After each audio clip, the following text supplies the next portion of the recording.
So, first things first, you're an entrepreneur. You figured out, I want to start a business on my own. I want to quit working for the man and I want to work for myself. So, where do you begin? First things first is you need to figure out how you're going to brand yourself. That's the first thing. What's the name of your business?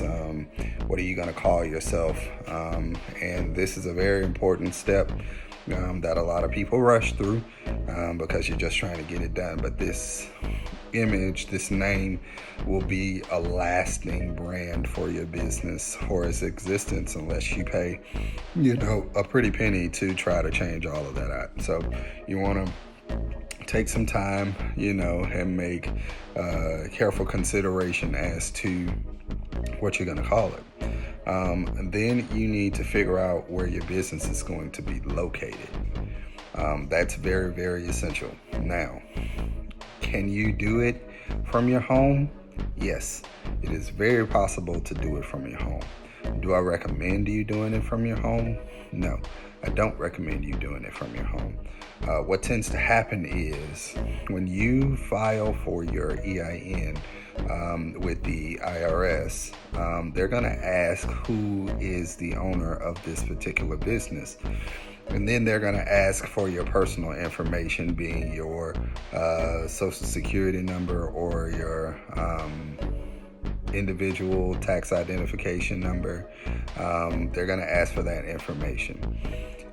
So what will tend to happen is when you go through trying to add vendors or get any kind of business credit and you're using your home address, what could happen is your business profiles and your credit profiles can get intertwined. Why does that matter? Well, if for some reason your business happens to fall or to go under or to declare bankruptcy for whatever reason, you could be personally affected by that. So it's very, very important for you to separate business from personal. You don't want to mess up your personal credit, by using, your home address and your business address as the same thing. If you absolutely have to do it, then so be it. It's not the end of the world, but it looks so much better for the image of your business to have a completely separate address than your home address. All right.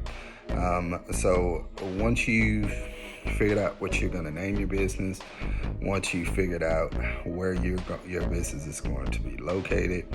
Oh, side note, I don't recommend going out to get an expensive office building for the sake of doing your business. What I do recommend is going to get a virtual office building. There are a couple of different companies out there that will offer you this. One is Regus, Regus. One is Opal Virtual Offices.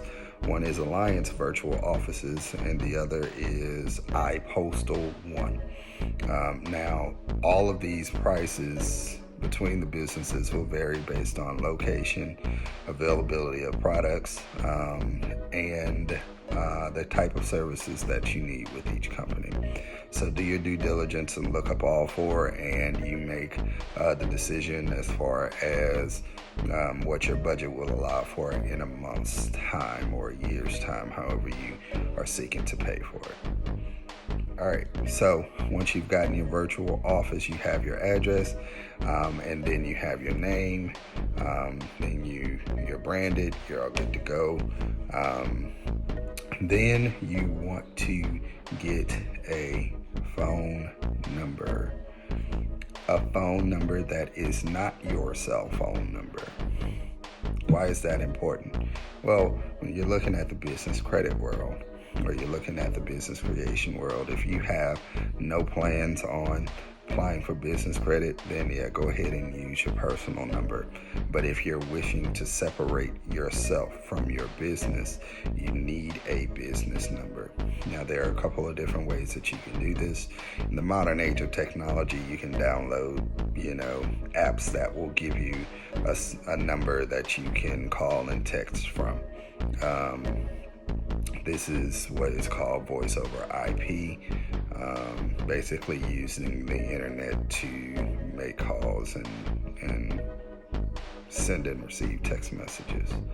That's option number one. You can do Google Voice, you can do Grasshopper.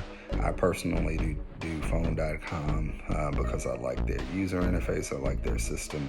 I can assign extensions, I can make personal greetings, I can do the waiting music, I can do a personal greeting.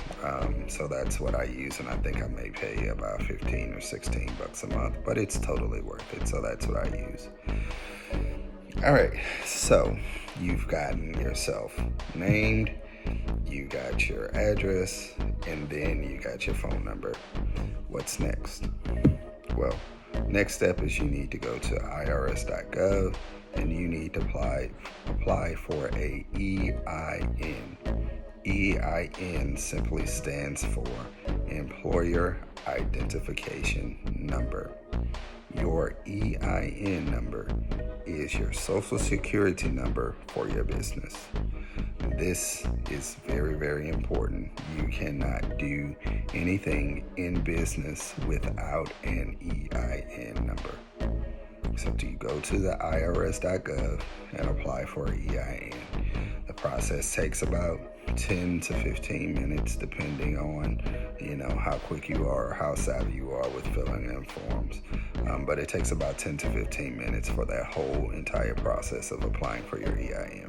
Now on that application they're going to ask you the name of your business, where your business is located, the number of your business. Well, you've done all of that already. If you skip those first couple of steps, then you have to find yourself backtracing and basically, delaying the process of you starting your business because you didn't start from the basic level. So you want to make sure you have those three things done before you go to the irs.gov. Once you go to the irs.gov, you fill in all of that good information that they're requesting from you. They're going to provide you with an EIN number. That's your social security number for your business. Now, there are a couple of different options. You can either have it mailed via U.S. mail, or you can get it instantly and print it to your printer or save it to your desktop or whatever, external hard drive or flash drive, whatever you want to save it to.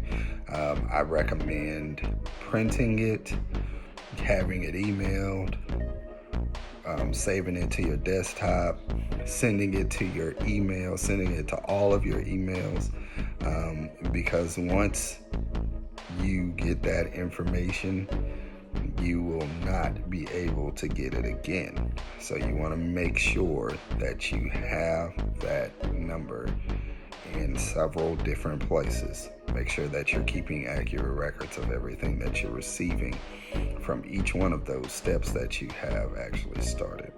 So you want to go ahead and do that. First things first, brand yourself, give yourself a name, give some considerable thought to it because it's going to be something that lasts. Secondly, you want to go get you a virtual address. That is Regis, Alliance, Opal, or iPostal 1. Thirdly, you want to get you a phone number, Google Voice number, phone.com, Grasshopper, whatever you want to use. And then fourthly, you want to go to the irs.gov, get your EIN number. All right, simple enough.